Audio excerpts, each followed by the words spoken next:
welcome back to another Division video. Today I'm going to be showing you my two personal favorite skills to use in PVE. These skills can be countered by a couple bosses in the game, but mainly for taking out, just random enemies besides bosses. These are really good at doing that. So one of the bosses I can definitely tell you that will counter these is at the end, or one of the main ending missions. You're going to come across a boss called Hornet. Hornet's able to hack your turret and your sentry mine. Your seeker mine, not your sentry mine, alright? He's able to hack your turret and your seeker mine. There is a way to actually just fix that. If any of your stuff gets hacked, just use the same button, hold the same button that you used to deploy it, and it'll basically just break it or disable it, alright?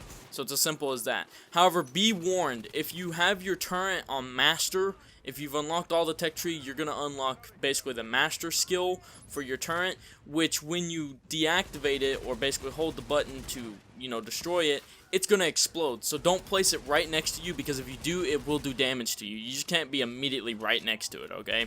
So these two skills work perfectly good together because of the reasons I'm about to mention.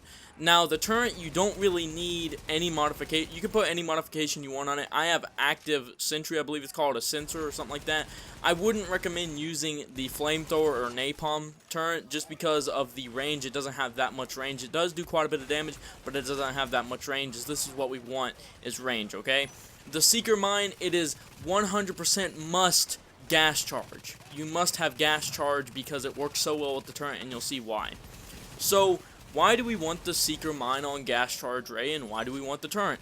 Well, they both work perfectly good in harmony.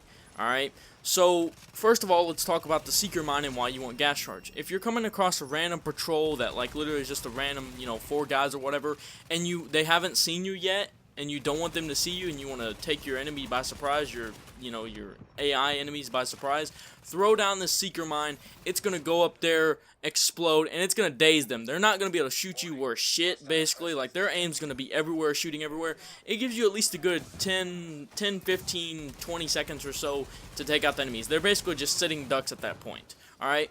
Now, the turret is going to help you with suppression. If you're ever in a situation where there's just one dude who's just shooting at you, suppressing you, okay?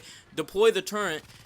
You'll suppress him. The turret will suppress him because it doesn't stop shooting. Well, it does, but it takes like a 1 to 2 second break and then continue shooting, alright?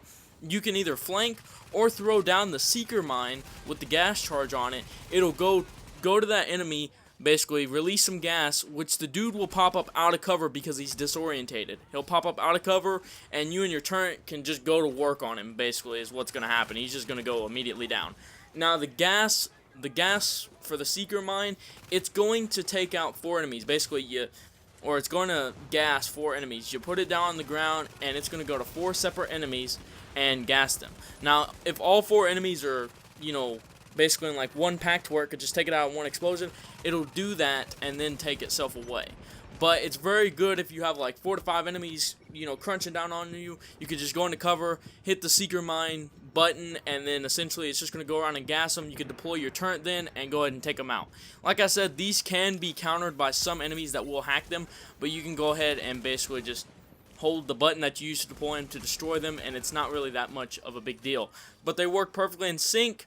And if you're going to use one of these, if I had to say which one I would recommend you use out of the two, if you're going to pick one of them, use the seeker mine gas charge, because it's just going to disorientate your enemies, and they're just like sitting ducks at that point. So that's it. I hope you guys enjoyed the video. These are my 2 favorite skills to use in PvE in the Division. If you're also going to use an ultimate skill, which is where you hold LB and RB at the same time, I would definitely recommend using the security one. I know on the screenshot I have, the tech one, but the security one I would recommend doing, because due to the simple reason it increases your defense. So that's it. I hope you guys enjoyed the video, and I'll check you guys next time. Peace.